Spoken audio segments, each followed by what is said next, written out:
చేతులారంగ శివుని పూజింపడేని, నోరు నొవ్వంగ హరికీర్తి నుడవడేని, దయయు సత్యంబులోనుగా దలపడేని, గలుగనేటికి తల్లుల కడుపు చేటు. పలికెడిది భాగవతమట, పలికించు విభుండు రామభద్రుండట, నీ బలికిన బౌహరమగునట, పలికెద వేరొండుగాత పలుకగనేలా, నేను పలికేది భాగవతమట, నా చేత పలికించే విభుడు రామచంద్రుడట, అలా పలికితే మళ్ళీ పుట్టుక లేకుండా పోతుందంట. సరే, అలాగే పలుకుతాను. మరో కథ నేనెందుకు చెప్పాలి, భాగవతమే చెబుతాను. ఈరోజు శ్రీ మదాంధ్ర మహాభాగవతంలోని చతుర్థ స్కందములో ఆ వీరభద్రుడు దక్షయజ్ఞాన్ని ధ్వంసం చేసే విధానాన్ని తెలుసుకుందాము.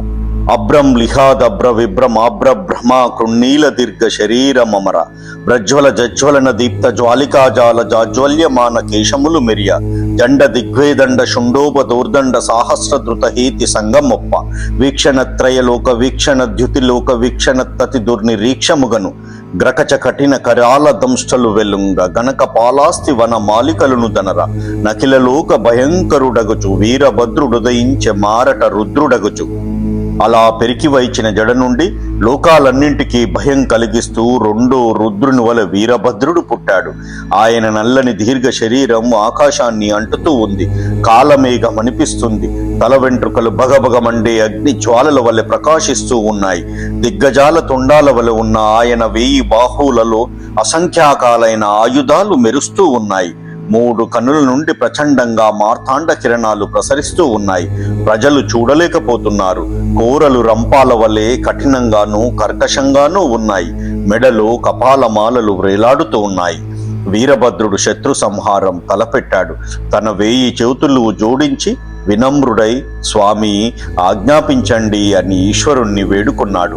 వెంటనే ఈశ్వరుడు ఇలా అంటూ ఉన్నాడు: గురుభుజ శౌర్య భూరిరన కోవిద మద్బట కోటికెల్ల నీ వరయ వరూది నీ వరుడవై చని యజ్ఞము గూడ దక్షునిన్ పరువడి ద్రుంపు మీ వచట బ్రాహ్మణ తేజ మజేయమంటివే నరది మదంశ సంభౌడవై తగు నీకు నసాధ్యమయ్యడిన్ రణకోవిద ప్రమద గణాలన్నింటికీ నీవు సేనాధిపతివై వెళ్ళి యజ్ఞంతో సహా దక్షుణ్ణి సంహరించు. అక్కడ నీవు బ్రాహ్మణ తేజస్సు అజేయం అని అనుకోవద్దు. నా అంశతో పుట్టిన నీకు అసాధ్యం ఉండదు అన్నాడు ఆ మహాశివుడు. ఇలా కోపంతో ఈశ్వరుడు ఆజ్ఞాపిస్తే అలాగే అని అనగుడు రుద్రుజేరి ముదమార ప్రదక్షిణమాచరించి వీడ్కొని అనివార్య వేగమున గుంబిన్ గ్రక్క దలంఝలంఝల ధ్వని మణి నూపూరంబులు పదంబులం రోయగ భీషణ ప్రబల్ ధనర గృతాంత కాంత కషిత స్ఫుట శూలము భూని జచ్చరన్. వీరభద్రుడు రుద్రునికి ప్రదక్షిణం చేసి సెలవు తీసుకుని వేగంతో కాలయముని కూడా నేలగూల్చగలిగిన శూలం చేత ధరించాడు. కాలి మణి నూపూరాలు ఝలంఝల ధ్వనులు చేస్తూ ఉన్నాయి. భూమి దద్దరిల్లిపోతుంది ఆ గమన వేగానికి. వేగంతో వెళ్లే సైన్యం త్రొక్కిళ్లతో పుట్టిన పాదధూళితో ధూసరితమైన ఉత్తర దిక్కును యజ్ఞశాలలోని సభ్యులు దక్షుడు చూశారు. ఎంత భయంకరమైన చీకటో అనుకున్నారు. చీకటి కాదు దుమ్ము అని ఆశ్చర్యపోయారు. ఇలా మనస్సులలో వివేకం కోల్పోయారు వారంతా. ఇంకా ఈ ధూళి పుట్టుటకెయ్యది హేతువో విలయ సమీరమా పొలయదిపుడు ప్రాచీన బర్హి ధరాపతి మహితోగ్ర శాసనుడిపుడు రాజ్యంబు సేయ జోర సంగములకు రారాదు మరి ఓ గణాలి రాకకు సమయంబుగాదు కావున నిప్పుడు కల్పావసానంబు గాబోలు గాదటుగాకయున్న నిట్టి ఔత్పాతి కరజమందేని గలదే ఎనుచు మనముల భయమంది రచటి జనులు సురలు దక్షుడునంత ప్రసూతి ముఖ్యలైన భూ సురకాంతలిట్లనిరె. మరియు ఈ దుమ్ము పుట్టటానికి కారణం ఏమిటి? ప్రళయ వాయువా? ఆ ప్రళయం ఇప్పుడు రాదు గదా. ప్రాచీన బర్హి అనే రాజు ఉగ్రశాసనుడు. అతడు రాజ్యం చేస్తున్నాడు కాబట్టి దొంగల గుంపులు రాకూడదే. పోనీ ఆవుల మందలు వస్తున్నాయా అంటే సాయంకాలం కాదు కదా, బహుశా కల్పాంతం వస్తుందేమో అంటూ అందరూ భయపడ్డారు. ఇలా దేవతలు దక్షుడు మొదలగు వారంతా భయపడడంతో ప్రసూతి మొదలగు విప్ర స్త్రీలు ఇలా అంటూ ఉన్నారు: తన కుమార్తెలు చూస్తూ ఉండగా ఏ అపరాధము చేయని తన కూతురు సతీదేవిని అవమానించాడు. ఆ దక్షుని పాపానికి ఇది ఫలితం కావచ్చు అని ఇంకా ఇలా అంటూ ఉన్నారు. కోపించిన దక్షుడు తన కూతురితో విరోధం చాలక జగత్ సంహారం చేయగల రుద్రునికి కోపం తెచ్చాడు. ఆ మహాత్ముడు ఎంతటి వాడంటే సుమహిత నిశితత్రి శూలాగ్ర సంప్రోత నిఖిల ధిక్కరి రాజని వహుడగుచు జటులోగ్ర నిష్ఠురస్థనిత గంభీరాట్టహాస నిర్భిన్నాకిలాషుడగుచు భూరి కరాల విస్పారదాష్టాహతి పతిత తారాగణ ప్రచయుడగుచు వివిధ హేతివ్రాత విపుల ప్రభాపుంజ మండిత చండ దూర్దండుడగుచు వికట రోష భయంకర భృకుటి దుర్నిరీక్ష దుస్సహ తేజో మహిమదనర్చి ఘన వికీర్ణ జటా బంధ కలితుడగుచు నకిల సంహార కారణుడై నటించు అతడు ప్రళయకాలంలో వాడి అయిన తన శూలాగ్రంతో దిగ్గజాలన్నింటినీ గుదిగృచ్చుతాడు. ఉరుము ఉరిమినట్లు గంభీరంగా అట్టహాసం చేసి దిక్కులన్నీ బ్రద్దలు చేస్తాడు. భయంకరమైన తన కోరల దెబ్బలతో నక్షత్రాలన్నింటినీ నేలకు రాల్చగలడు. వివిధములైన తన కత్తుల కాంతులతో తన భుజదండాలను ప్రకాశింపజేస్తాడు. రోషంతో భయంకరంగా కనుబొమ్మలు ముడిచి సహింపలేని తేజస్సుతో నిండిపోతాడు. విడిపోయిన జటాబంధంతో కూడి జగత్తు యొక్క సంహారానికి కారణుడై నటిస్తాడు. అటువంటి దేవుణ్ణి, త్రిపురాసుర సంహర్తను, చంద్రశేఖరుణ్ణి, సద్గుణ గరిష్ఠుణ్ణి మనస్సులో కోపం తెప్పిస్తే బ్రహ్మ కూడా శుభం పొందగలడా? ఇలా భయంతో చలించిన చూపులు చూస్తూ పలికారు. దక్షునికి భయం కలిగింది. వేల కొలది అపశకునాలు భూమి ఆకాశాల్లో కనిపించాయి. ఆ దక్షునికి గోరోచన, పచ్చని వర్ణాలు కలవారు, పొట్టివారు, మొసలి పొట్ట వంటి ముఖం కలవారు యజ్ఞశాల ప్రదేశంలో పరుగులు తీశారు. దక్షయజ్ఞ ప్రదేశాలను చెల్లా చెదరు చేశారు. కొందరు ప్రాగ్వంశము, కొందరు పత్నీశాలను, కొందరు సదస్శాలను, కొందరు అగ్నిద్రశాలను, కొందరు యజమానశాలను, కొందరు వంటశాలను ధ్వంసం చేశారు. కొందరు యజ్ఞ పాత్రలను, అగ్నులను చెరిచారు. కొందరు హోమాగ్నిని ఆర్పేశారు. కొందరు హోమకుండాల్లో మూత్ర విసర్జన చేశారు. కొందరు ఉత్తర వేదిక మేకలలు త్రెంచివేశారు. మునులను బాధించారు. వారి భార్యలను భయపెట్టారు. దేవతా నిరోధం చేశారు. అప్పుడు ఇంకా మణిమంతుడు భృగువును, వీరభద్రుడు దక్షుణ్ణి, చండీషుడు పూషుని, నంది భగుణ్ణి పట్టుకొన్నారు. ఇలా సదస్సుల మీద, దేవతల మీద, ఋత్విక్కుల మీద రాళ్ళు రువ్వారు. మోకాళ్లతో పొడిచారు. అరచేతులతో చరిచారు. మోచేతులతో పొడిచి ఎన్నో బాధలు పెట్టారు. వారింకా భయపడి దిక్కు తెలియక ఎక్కడికో పారిపోయారు. ముందుగా దక్షుడు శివుని నిండు సభలో నిందించినప్పుడు కన్నుగీటిన భగును పట్టుకుని నందీశ్వరుడు కన్నులు పీకేశాడు. అప్పుడచటి జనులు ఆహాకారాలు చెయ్యసాగారు. ఆనాడు దక్షుడు కోపంతో శివుణ్ణి శపించినప్పుడు నవ్విన పూషుని పండ్లు చండీశ్వరుడు రాలగొట్టాడు. పూర్వం ఇలాగే బలరాముడు కళింగుని పండ్లు రాలగొట్టాడు. ఆనాడు సభలో దక్షుడు అన్యాయంగా శివుణ్ణి అవమానించినప్పుడు నవ్వుతూ గడ్డం మీసాలు దువ్విన భృగుని పట్టుకుని వీరభద్రుడు వాని గడ్డము మీసాలు పెరికివేశాడు. సాటిలేని దర్పంతో విజృంభించి వీరభద్రుడు దక్షుని క్రింద పడవేసి రొమ్ము మీద తొక్కి కత్తి తీసుకుని శరీరమంతా కుళ్ళపొడిచాడు.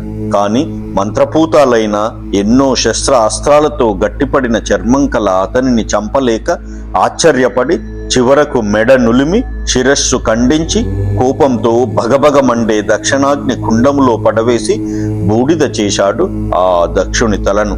అతనిని విజృంభణకి వీరభద్రుని అనుచరులు ఆనందించారు. అక్కడి బ్రాహ్మణులు మనసులో చాలా బాధపడ్డారు. ఇలా వీరభద్రుడు దక్షుని యజ్ఞాన్ని ధ్వంసం చేసి తన నివాసమైన కైలాసానికి వెళ్ళిపోయాడు.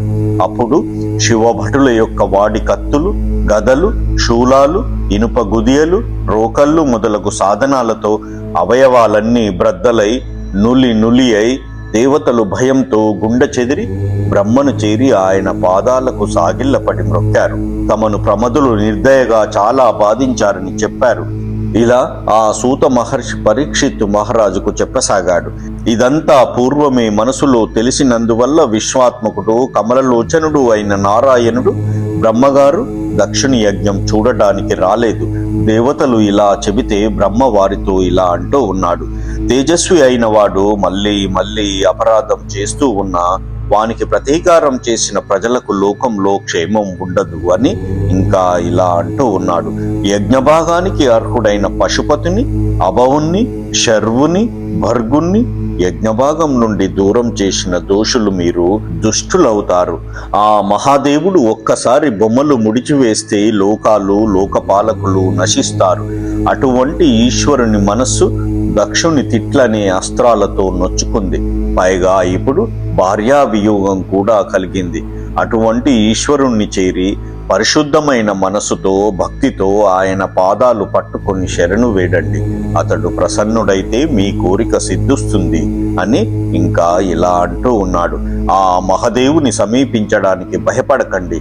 ఆయనని చేరే ఉపాయం చెప్పమంటే నేను కానీ ఇంద్రుడు కానీ మునులు మీరు దేహధారులు గాని ఆయన రూపాన్ని బల పరక్రమాల పరిమితిని తెలియచేయలేం. అతడు స్వతంత్రుడు.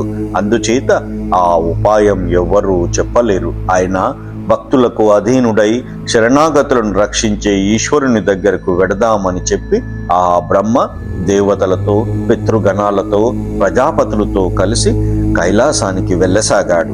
అక్కడ వెళ్ళి కైలాస పర్వతాన్ని చూశారు దేవతలు, ఆ బ్రహ్మ. అది భక్తుల మనస్సులకు ఉల్లాసం కలిగిస్తూ ఉంది. కిన్నరాంగనలు అక్కడ విహరిస్తూ ఉన్నారు. శాశ్వత ఐశ్వర్యాలకు శుభాలకు నిలయం అది. సిద్ధులు గుహ్యకులు సేవిస్తూ ఉన్నారు. వెండి భూముల వలె ప్రకాశిస్తుంది. తన కాంతులతో కులపర్వతాల కాంతులను జయిస్తూ ఉంది ఆ కైలాస కొండ. ధాతు ధ్రువాలతో ఎన్నో రంగులు కల రత్నాల కాంతులతో దాని శిఖరాలున్నాయి. ఆ కొండచర్యలు కిన్నరులు గంధర్వులు కింపురుషులు అప్సరసలు వీరితో నిండి ఉన్నాయి.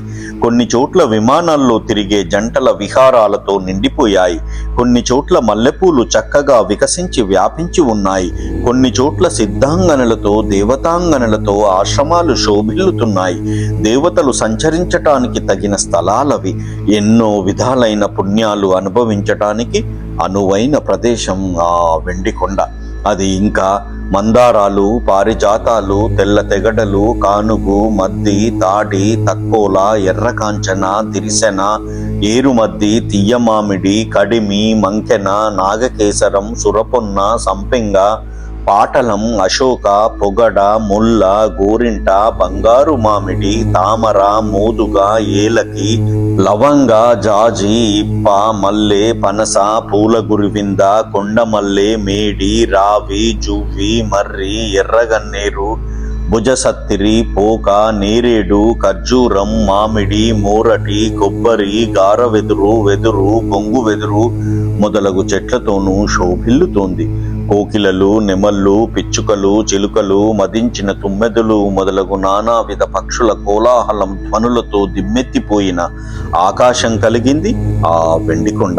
సింహం శివంగి ఏదుపంది గవయమృగం శరభం కోతి పంది పెద్ద పులి కుక్క రురుమృగం దున్నపోతు తోడేలు లేడి మొదలైన వన మృగాలతో నిండింది ఆ కైలాస శిఖరం. అరటి చెట్లతో నిండిన పద్మాలు ఎర్ర నల్ల కలువలతో నిండిన ఇసుక తెన్నెలు కల సరస్సులలో విహరించే కలహంసలు కన్నెలేడి పిట్టలు బెగ్గురులు చక్రవాకాలు కొంగలు నీటి కోళ్ళు మొదలగు నీటి పక్షుల ధ్వనులతో సంకులమైనది ఆ కైలాసకొండ.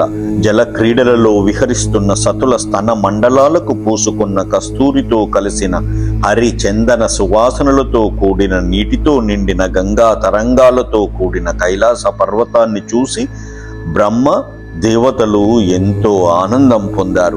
ముత్యాలు బంగారు పూతతో నిండిన విమానాలతో రాక్షస స్త్రీలతో శోభిల్లే అలకాపురం దాటి ఆ పట్టణం బయట పుండరీకాక్షుని పాద పద్మాల రజస్సుతో పవిత్రమై రతికేలి శ్రమను పోగొట్టే జలక్రీడాలాడే స్త్రీల స్తనాల మీది కుంకుమ బురదగల నీటితో నిండిన నంద అలకనంద అనే నదులు దాటి ముందు భాగాన అడవి ఏనుగులు రాచుకున్న గంధపు చెట్ల వాసన పరిమళించే మలయపవనం ఆస్వాదించి సంతోషించే మానస సరోవరంలోని పుణ్యజన స్త్రీల సముదాయం కలిగిన వైడూర్యపు మెట్లతో కూడిన బంగారు కలవల నూతులతో ప్రకాశిస్తూ కింపురుషుల సంచారానికి యోగ్యమైన సౌగంధిక వన సమీపంలో ఆ సౌగంధిక వనం దగ్గర దేవతలు ఒక మర్రి చెట్టును చూశారు.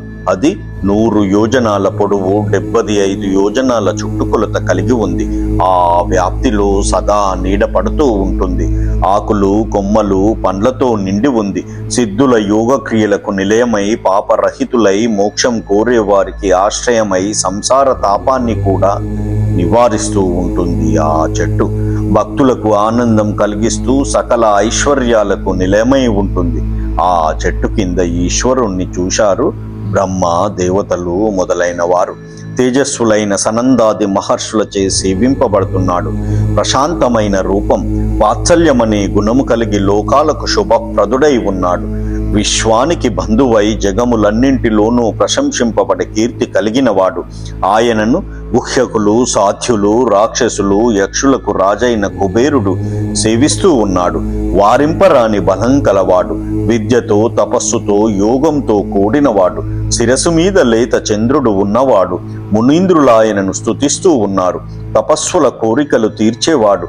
భస్మం, దండం, లింగం, జటలు, అజినము ధరించేవాడు. భక్తులకు సదా ప్రసన్నుడై ఉండేవాడు. సంధ్యాకాల మేఘం వంటి నూతన రక్తవర్ణం కల సనాతనుడు అతడు. ఒక్క మాటలో చెప్పాలంటే పరబ్రహ్మ స్వరూపుడు అతడు పద్మం వంటి ఎడమ పాదం కుడి తొడ మీద పెట్టుకున్నాడు. ఎడమ మోకాలి మీద ఎడమ చేయి చాచి కూర్చొని ఉన్నాడు. కుడి చేతితో జపమాలిక ధరించాడు. తర్కముద్రతో ఉన్నాడు. చిత్తంలో బ్రహ్మానంద సందాయకమైన సమాధిలో ఉన్నాడు. అసూయాదులు లేవు. యోగ పట్టంతో అభిరాముడై ఉన్నాడు. రోషం విడిచిన యమును వలె గర్భాసనం మీద కూర్చొని ఉన్నాడు. యోగ సాధనలో ఉన్నాడు పరీక్షిత్తు మహారాజా. ఇంకా ఆధ్యుడు, అభవుడు, పన్నగ భూషణుడు, సజ్జన పోషణుడు అయిన రుద్రుణ్ణి దేవతలంతా చూశారు. అప్పుడు శివుడు యోగీశ్వరులు వింటూ ఉండగా నారదునితో మాట్లాడుతూ ఉన్నాడు. లోకపాలురు, మునులు భక్తితో శివుని పాదాలకు నమస్కరించారు. మహాత్ముడైన వామనుడు కశ్యప మహర్షికి నమస్కరించినట్లు శివుడు బ్రహ్మకి నమస్కరించాడు. అప్పుడు రుద్రుని అనుచరులైన సిద్ధగణాలు, మహర్షులు బ్రహ్మకు నమస్కరించారు. తరువాత శివుణ్ణి చూసి బ్రహ్మ మందహాసంతో ఇలా అంటూ ఉన్నాడు. రాజా, లోకాలన్నింటి ఉత్పత్తికి మూలమైన శక్తివి, బీజానివి కూడా నీవే. నీవు నిర్వికార పరబ్రహ్మవు. నిన్ను విశ్వనాథునిగా మనస్సులో తెలుసుకుంటున్నాను. రుద్ర, నీవు నీ అంశాలైన శివశక్తి రూపాలతో సమత్వంతో క్రీడిస్తావు. సాలెపురుగు వల విశ్వజనానికి, వినాశనానికి, వృద్ధికి కూడా నీవు హేతువవుతూ ఉంటావు. భక్తజనులను పోషిస్తున్న పన్నగ భూషణ, లోకాలలో వర్ణాశ్రమ ధర్మాలను వేదాలు నిర్ణయిస్తాయి. మహాజనులు ఆ వేదాలను గౌరవిస్తారు. వేదాలు ధర్మాలన్నింటినీ ప్రసాదిస్తాయి. వాటి వృద్ధి కోసం నీవు దక్షుని నిమిత్త మాతృనిగా చేసి యజ్ఞం చేశావు. అందుచేత శుభమూర్తివైన నీవు శుభకర్మలు చేసేవారికి ముక్తిని, అశుభకర్మలకు నరకము ఇస్తావు. అలా అయినప్పుడు ఆ కర్మలు ఒకరికి మరొకరికి వేర్వేరు ఫలితాలు ఇవ్వటానికి కారణమేమిటో నీ పాద పద్మాల మీద మనసు నిలిపి అన్నింటిలోనూ నిన్నే చూస్తూ ఇతరులను తనకంటే వేరుగా లేకుండా మహాత్ములు ప్రవర్తిస్తారు. అటువంటి మహాత్ములకు మూర్ఖులకు కలిగినట్లు కోపం కలగనే కలగదు. అసలైన నీకు క్రోధం ఉందా అని నీలలోహిత మూర్ఖులు మదంతో, దుష్ట చిత్తంతో, భేద బుద్ధితో ప్రవర్తిస్తారు. పరుల సంపదను చూసి ఓర్వలేరు, మనోవ్యత చెందుతారు. మర్మ భేదకాలు, ఆత్మ భేదకాలు అయిన దుర్వచనాలతో ఇతరులను పీడించే మూఢులను దైవోపహతులని భావించి ఆ కపటులకు నీ వంటి సత్పురుషుడు ఏ విధంగానూ హింస చేయడు. అందుకే నీవు జగన్నుత చరిత్రుడవు.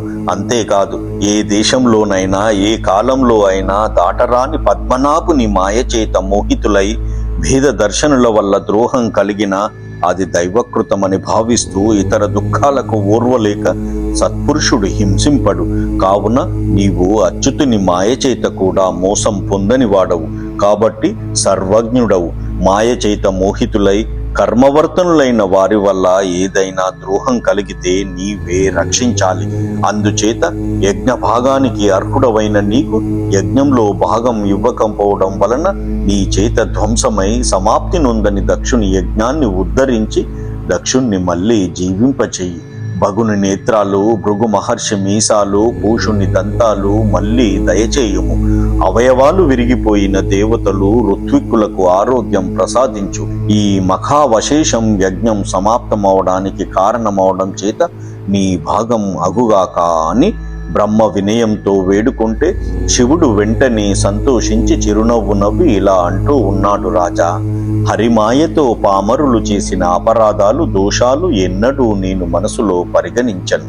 అయినా బలవంతులను దండించడం, బలహీనులను రక్షించడం ధర్మ పద్ధతి. అందుచేత దుర్మార్గుల అపరాధాన్ని బట్టి నేను దండిస్తూ ఉంటాను అని తల కాలిపోయిన దక్షుడు మేకముఖం కలవాడవుతాడు. భగుడు బర్హిస్సుకు సంబంధించిన భాగాలు కలిగి మిత్రములనే పేరుగల కన్నుతో చూస్తాడు. పూషుడు పిష్టం తిని యజమానుని దంతాలతో భుజిస్తాడు.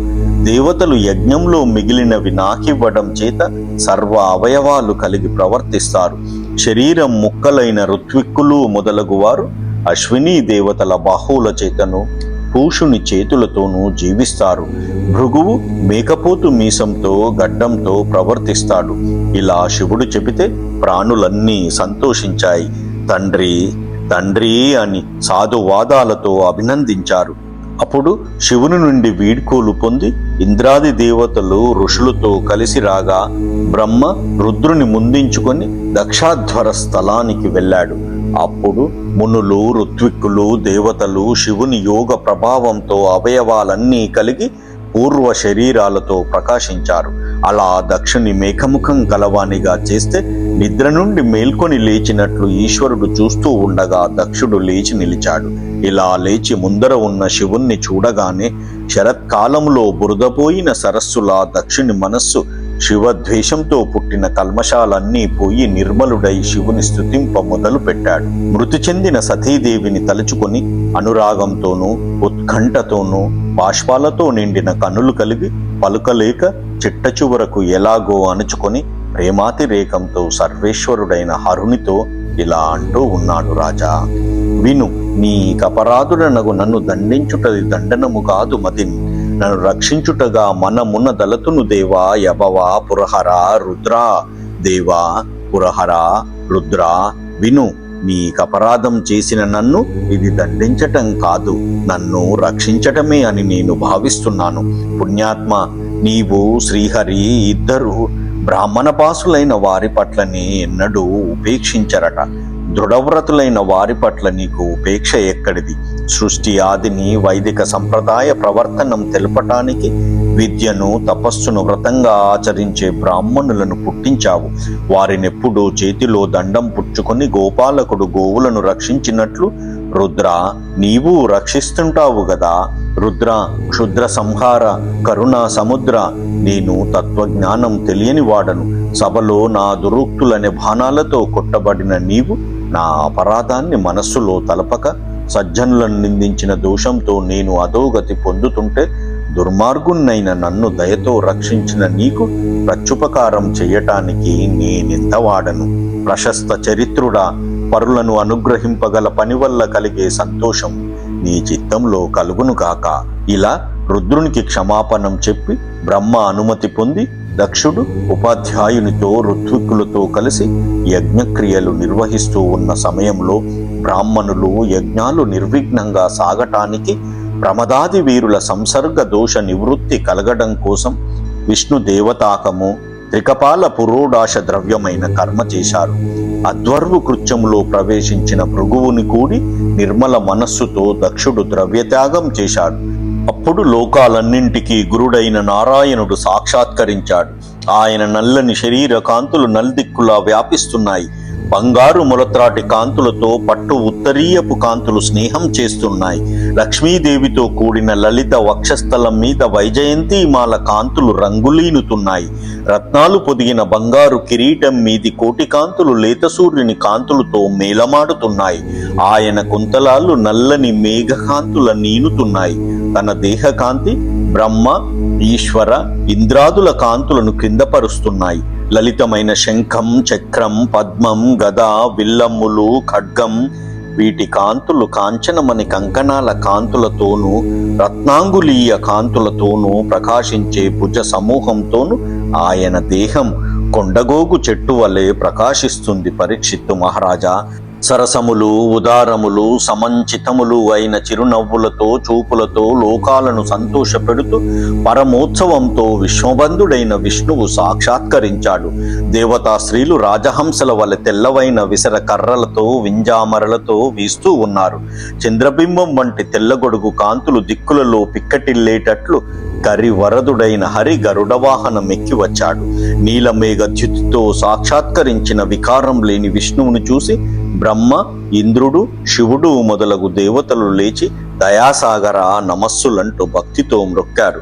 అలా నమస్కరించిన తరువాత ఆ పద్మాక్షుని అనంత పరాక్రమం చేతను, తేరి చూడరాని తేజస్సు చేతను తమ కాంతులు తరిగి నృతించడానికి కూడా శక్తి చాలక భయము, అలసట చెంది కన్నీటితో, గద్గద కంఠాలతో శరీరాలు కొయ్యబారిపోయారు. అప్పుడా విభుని మన్నన పొంది చిట్ట చివరకు నుదుటి మీద 2 చేతులు జోడించారు. ఆ మహాత్ముని అపార మహిమ తెలిసి నృతింప శక్తి లేకపోయినా ఆయన అనుగ్రహ రూపం కలవాడవడం చేత తమ బుద్ధులకు గోచరించినట్లు స్తుతింప మొదలు పెట్టారు వారంతా. అందులో పూజ ద్రవ్యాలు తీసుకొని బ్రహ్మాదులకు తండ్రి, సునందుడు, నందుడు మొదలగు పరమ భాగవతుల చేత సేవింపబడే యజ్ఞేశ్వరుడైన భగవంతుని శరణు వేడదగినడని తలచి దక్షుడిలా అన్నాడు. దేవా, నీవు స్వస్వరూపంతో ఉన్నప్పుడు నీకు రాగద్వేషాదులుండవు. అద్వితీయుడవు, చిద్రూపకుడవు, భయరహితుడవు, మాయను తిరస్కరిస్తావు, అనుసరిస్తావు కూడా. లీలా మానుస రూపాలు అంగీకరించి స్వతంత్రుడవైన మాయకు లోబడి రాగాదులతో కూడినట్లు రామ, కృష్ణాది అవతారాల్లో కనపడతావు. అందుచేత ఈ లోకాలకు నీవే ఈశ్వరుడవని, ఇతరులైన బ్రహ్మ రుద్రాదులు నీ మాయా విభుతులవడం చేత లోకాలకు ఈశ్వరులు కారని భేదదృష్టి కలిగిన నన్ను రక్షించు. ఈ విశ్వానికి కారణభూతులైన శివుడు, బ్రహ్మ, దిక్పాలకులు, సకల చరాచర జంతువులు నీవే. నిన్ను మించినది లోకంలో లేదు అని విన్నవిస్తే తరువాత ఋత్విక్కులు ఇలా అంటూ ఉన్నారు. మాధవ, రుద్రశాపం వల్ల మేము యజ్ఞాది కర్మల్లో ప్రవర్తిస్తున్నాము. వేద ప్రతిపాద్యమైన ధర్మం యొక్క లక్షణాలు కల యజ్ఞంలో ఇంద్రాది దేవతల రూపంలో నీవే కనిపిస్తావు. యజ్ఞ స్వరూపుడవు నీవు. నిర్గుణుడవు, నిర్మలుడవు, దోషరహితుడవు. నీ తత్వం తెలుసుకోలేము. మాధవ, గోవింద, హరి, ముకుంద, శ్రీకృష్ణ, జ్ఞాన స్వరూపుడవై నిత్యము లక్ష్మీ విహారం చేస్తూ ఉంటావు అని ఋత్విక్కులు అనగా అక్కడ ఉన్న సభ్యులంతా ఇలా అంటూ ఉన్నారు. భక్తులకు ప్రసన్నుడవయ్యే దేవ, సంసార మార్గం శోకమనే దావాగ్ని జ్వాలలతో అకులితమైనది. గొప్ప కష్టాలనే దుర్గాలతో దాటరానిది. యముడనే క్రూర సర్పంతో కూడినది. పాపపు పనులనే పెద్ద పులులతో కూడింది. అంతులేని సుఖ దుఃఖాలనే కాలకూట విషంతో నిండిన పెద్ద గుంట. దిక్కులేనిది. సంసార మార్గంలో సంచరిస్తూ ఎండమావుల వంటి ఇంద్రియ వాంఛలలో పడి కొట్టుకుంటూ నేను, నాది అనే భావాలకు కారణాలైన దేహం, గేహం అనే బరువు మోసే పరమ మూర్ఖులైన మానవులు నీ పాదపద్మాలను ఎన్నడూ చూడలేరు అని చెప్పగా ఆ రుద్రుడు ఇలా అంటూ ఉన్నాడు. వరద, కోరికలు లేని యోగిజనుల చేత పూజింపబడతావు నీవు. నీ పాదపద్మాలు సదా బుద్ధిలో నిలుపుకొని చక్కని అనుగ్రహాదులు పొందిన నన్ను చూసి మూఢులు, అజ్ఞానులు అశుభమూర్తి అని నిందించిన అది సద్బుద్ధితో నేను పరిగణింపను. అక్కడ ఉన్న భృగుడు ఇలా అంటూ ఉన్నాడు. పద్మనాభ, నీ మాయ చేత మోహితులై బ్రహ్మాదులైన శరీరధారులు కూడా నీ మహామహిమను గ్రహింపలేరు. పద్మాక్ష, నీవు చూపులతోనే భక్తుల ఆర్తిని పోగొట్టగలవు. నాకు నిత్యానందాన్ని కలిగించి కాపాడు అని ఆ భృగుడు అన్నాడు. తరువాత బ్రహ్మదేవుడు ఇలా అంటూ ఉన్నాడు.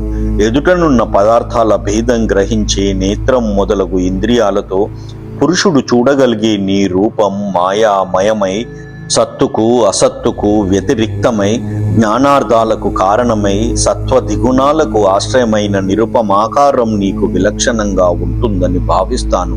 నీవు నిర్వికారుడవు, నిరంజనుడవు, నిష్కలంకుడవు, నిరతిశయుడవు, నిష్క్రియారంభుడవు, నిర్మలాత్ముడవు, విశ్వం చేత సంబోధ్యుడవు, నిరవధ్యుడవు, వేదవేద్యుడవు, నిర్మలమైన ఆనంద రూపుడవు, సంసార భయాన్ని దూరం చేస్తూ ఉంటావు అని చెప్పగా ఆ బ్రహ్మదేవుడు అనగా ఇంద్రుడు ఇలా అంటూ ఉన్నాడు.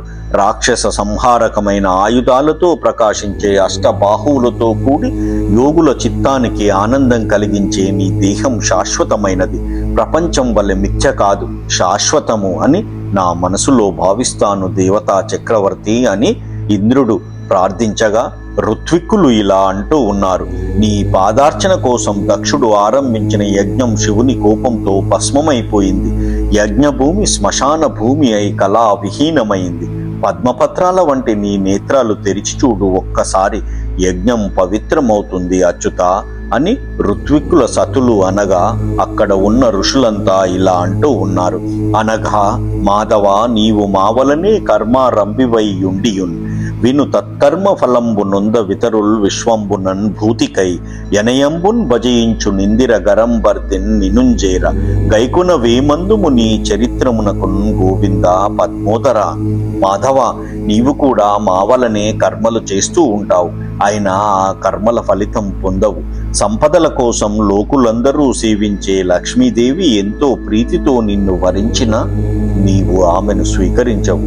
గోవింద, ఏమనాలయ్యా నీ చరిత్రం, కమలనాభ, మాకు వర్ణింప శక్యం కాదు అని వారు అనగా అక్కడ ఉన్న సిద్ధులంతా ఇలా అంటూ ఉన్నారు. కమలోదర శ్రీహరి, జన్మ దుఃఖం అనే భయంకరమైన దావానలానికి చిక్కి మా మనస్సు అనే ఏనుగు దప్పికతో తపించిపోతుంది. ఇప్పుడు నీ శుభ కథలనే అమృత నదిలో మునిగి స్నానం చేసి సంసార తాపాన్ని తొలగించుకొని పరబ్రహ్మంతో ఐక్యం పొందిన ధీరుని వలె అక్కడి నుండి బయటకు రావడం లేదు. యజమాన అయిన ప్రసూతి ఇలా అంటూ ఉంది, అంటే దక్షుని భార్య అయిన ప్రసూతి ఇలా అంటూ ఉంది. చేతులు కాళ్ళు మొదలగు అవయవాలన్నీ ఉన్న శిరస్సు లేని మొండము శోభించినట్లు ప్రయాజులు మొదలగు ఇతరులెందరున్నా ఇప్పుడు ఈ యజ్ఞం శోభించడం లేదు. శ్రీహరి, ఇప్పుడు నీ రాక శుభప్రదమైంది. రమాపతి, మమ్మల్ని రక్షించు అనగా అక్కడ ఉన్న లోకపాలకులు ఇలా స్తుతించసాగారు. దేవాది దేవ, ఈ కనిపించే విశ్వాన్ని నీవు ప్రత్యేగాత్మ రూపుడవై వేరుగా ఉండి చూస్తావు. లేని దాన్ని చూపే మా ఇంద్రియాల చేత ఈశ్వర నీ మాయ చేసి పంచభూతాలతో నిండిన దేహి వలె కనపడతావు, కానీ స్పష్టమైన శుద్ధ సత్వగుణ యుక్తమైన స్వరూపం దాల్చి కనబడవు. పరమపురుష గోవింద, ఏమి బ్రతుకులయ్యా మావి. ఇంకా అక్కడున్న యోగీశ్వరులంతా ఇలా అంటూ ఉన్నారు. విశ్వాత్మ, ఈ విశ్వంలోని ప్రాణులను నీలో వేరుగా చూడనివాడు నీకు మిక్కిలి ప్రియుడు. లోకాల సృష్టి స్థుతి లయాల కోసం త్రిమూర్తులనే భేదాలు పొందుతావు. త్రిగుణాలతో కూడిన నీ మాయతో స్వస్వరూపం ధరిస్తూ ఉంటావు. మోహం అణిచివేసి కృపామయ రమేశ పుండరీకాక్ష సతతము భువనరక్ష చేసేవాడా, మమ్మల్ని కాపాడు, నిన్ను అనన్య భక్తితో సేవిస్తాము అని యోగీశ్వరులు అనగా అక్కడ ఉన్న ప్రజాపతులు ఇలా అంటూ ఉన్నారు. శ్రీహరి, నీకు మేము సదా నమస్కరిస్తూ ఉంటాము. మమ్ము ఆదరించు. నీ తత్వం భక్తితో గ్రహించడానికి నేను గాని బ్రహ్మాదులు కాని తగరు. సత్వగుణం కలవాడవు, పరుడవు, నిర్గుణుడవు, పరబ్రహ్మవు నీవు. చతుర్విధ పురుషార్థాలను ఇస్తూ ఉంటావు, అంటే ధర్మార్థ కామ మోక్షాలు ఇచ్చేవాడు అని అర్థం. అగ్ని ఇలా అంటూ ఉన్నాడు. దేవా, నీవు యజ్ఞ రక్ష చేస్తూ ఉంటావు. 5 అగ్నిహోత్రాలు 5 మంత్రాలు కల యజ్ఞమూర్తివి. నీవు హోమ స్వరూపుడవు. నీకు నమస్కరిస్తున్నాను. నీ తేజస్సు ధరించి నీ ఆజ్ఞానుసారం యజ్ఞాలలో హోమద్రవ్యాలను ధరిస్తున్నాను అని అనగా అక్కడ ఉన్న దేవతలు ఇలా అంటూ ఉన్నారు. దేవోత్తముడవైన లక్ష్మీనాథ, పూర్వం ప్రళయ కాలంలో అంతా నీ కడుపులో పెట్టుకుని ఒంటరిగా ఉన్నప్పుడు జనలోకం కంటే పైలోకంలో ఉన్నవారు నీ తత్వం చింతనం చేశారు. అప్పుడు పాల సముద్రంలో పన్నగ తల్పం మీద పవలించి ఉన్న నీ దివ్య స్వరూపం ఈనాడు మళ్ళీ మాకు చూపించావు అని అనగా అక్కడ ఉన్న గంధర్వులు ఇలా అంటూ ఉన్నారు. శివ, బ్రహ్మాది దేవతలు, మరీచి మొదలగు ప్రజాపతులు నీ అంశతో పుట్టినవారే కదా. ఈ బ్రహ్మాండం నీ లీలల కోసమే ఉంది. నీకు పరమ భక్తితో మొక్కుతున్నాము, మమ్మల్ని రక్షించు అని గంధర్వులు అన్నారు. తరువాత అక్కడ ఉన్న విద్యాధరులు ఇలా అంటూ ఉన్నారు. పద్మాక్ష, నీ మాయతో శరీరం ధరించి ఆ శరీరం మీద నేను నాది అనే అభిమానం పొందుతాడు. పుత్రుడు, భార్య, ఇల్లు, పొలం, చుట్టాలు, ధనం, పశువులు, ఐఫోను, ఆడి, బెంజు మొదలగు వస్తువుల సంయోగ వియోగాలతో దుఃఖం పొందుతాడు. రమానాథ, అంతటి ధైర్యం లేక ఇంద్రియార్థాల మీద ఆసక్తితో చెడ్డవాడైన నీ గుణాలకు సంబంధించిన సత్కథలు వింటే ఆ అజ్ఞానం పోయి విజ్ఞానం పొందుతాడు గదా. బ్రాహ్మణులు ఇలా అంటూ ఉన్నారు, పరీక్షిత్తు మహారాజా. దేవా, ఈ యజ్ఞము, హవ్యము, అగ్ని, మంత్రాలు, సమిదలు, దర్భలు, పాత్రలు, సదస్సులు, ఋత్విక్కులు, దంపతులు, దేవతలు, అగ్నులు, స్వద, సోమరసం, నెయ్యి, పశువు అన్నీ నీవే.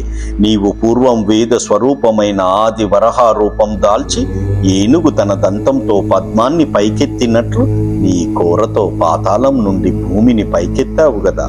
అటువంటి యోగి స్తుత్యుడవు, యజ్ఞ స్వరూపుడవు. కర్మభ్రష్టులమై కాంక్షించే మాకు ప్రసన్నుడవగుము. నీ నామ సంకీర్తనలతో యజ్ఞ విఘ్నాలన్నీ నశిస్తాయి. అటువంటి నీకు నమస్కారాలు అని అందరూ మ్రొక్కగా జనులంతా తన్ను స్తుతిస్తే హరి ప్రసన్నుడై శివుడు ధ్వంసం చేసిన ఆ దక్షుని యాగాన్ని కొరత లేకుండా పూర్తి చేయించాడు. సకలాత్ముడైన విష్ణువు సకల హవిస్సులను గ్రహిస్తాడు. అయినా తన భాగమైన త్రికపాల పురోడాశంతోనే తృప్తిపడి దక్షునితో ఇలా అంటూ ఉన్నాడు, పుణ్యాత్మ, నేను, బ్రహ్మ, శివుడు ఈ లోకాలకు కారణభూతులము. అందులో నేను ఈశ్వరుడను, స్వయం ప్రకాశుడను. త్రిగుణాత్మకమైన నా మాయలో ప్రవేశించి సృష్టి, స్థితి, లయాలకు హేతుభూతాలైన బ్రహ్మ రుద్రాది నామధేయాలను పొందుతూ ఉంటాను. అటువంటి అద్వితీయ బ్రహ్మరూపుడనైన నాలో బ్రహ్మ, శివుడు మొదలగు వారిని, భూతగణాలను మూఢుడు వేరుగా చూస్తాడు. అలాగే నా భక్తుడు నాలో భూతాలను వేరుగా తలపడు. అందుచేత మా ముగ్గురిని వేరుగా చూడని వాడు కృతార్థుడు అని చెప్పాడు ఆ విష్ణుమూర్తి. అప్పుడు దక్షుడు విష్ణుదేవతాకమైన త్రికపాల పురోడాశమనే యజ్ఞం చేసి విష్ణుని పాద పద్మాలను తరగని భక్తితో పూజించాడు. ఇంకా తరువాత దక్షుడు అంగ ప్రధాన యాగాలు చేశాడు. దేవతలను, రుద్రుణ్ణి పూజించి విశిష్టమైన హోమశిష్ట భాగంతో ఉదవసాన కర్మ చేశాడు. తాను ఋత్విక్కులతో సోమపానం చేసిన వారితో అవభృత స్నానం చేశాడు. యజ్ఞఫలం పొందిన దక్షుని చూసి ధర్మబుద్ధి కలిగి సుఖంగా జీవించు అని దేవతలు, మునులు, విప్రులు దీవించి తమ తమ భవనాలకు వెళ్ళిపోయారు. హరులు తమ తమ భవనాలకు వెళ్ళిపోయారు. అప్పుడు దాక్షాయణి అయిన సతీదేవి పూర్వం శరీరం విడిచి మేనకకు, హిమవంతునికి పుత్రికగా జన్మించింది. ప్రళయకాలంలో సుప్తశక్తి సృష్టి కాలంలో ఈశ్వరుని పొందినట్లు పూర్వభర్త అయిన రుద్రుణ్ణి వరించింది ఆ సతి. దక్షాధ్వర ధ్వంసం చేసిన రుద్రుని చరిత్ర బృహస్పతి శిష్యుడైన ఉద్ధవునికి చెప్పాడు. ఆ ఉద్ధవుడు నాకు చెప్పాడు, నేను నీకు చెప్పాను అను సూత మహర్షి పరీక్షిత్తు మహారాజుకి చెప్పాడు. ఈ ఉపాఖ్యానం చదివిన ధీమంతులకు, వినిన ధీరులకు ఆయువు, ఐశ్వర్యము, కీర్తి కలుగుతాయి, పాపాలు తొలుగుతాయి, జన్మబంధాలు తొలగిపోతాయి అని ఆ సూత మహర్షి పరీక్షిత్తు మహారాజుకు వివరించాడు. దీనితో శ్రీ మదాంధ్ర మహాభాగవతంలోని చతుర్థ స్కందంలోని దక్షయజ్ఞం స్వమాప్తం. ఓం నమో నారాయణాయ. ఓం నమో నారాయణాయ. ఓం నమో నారాయణాయ. ఓం నమో భగవతే వాసుదేవాయ. ఓం నమో భగవతే వాసుదేవాయ.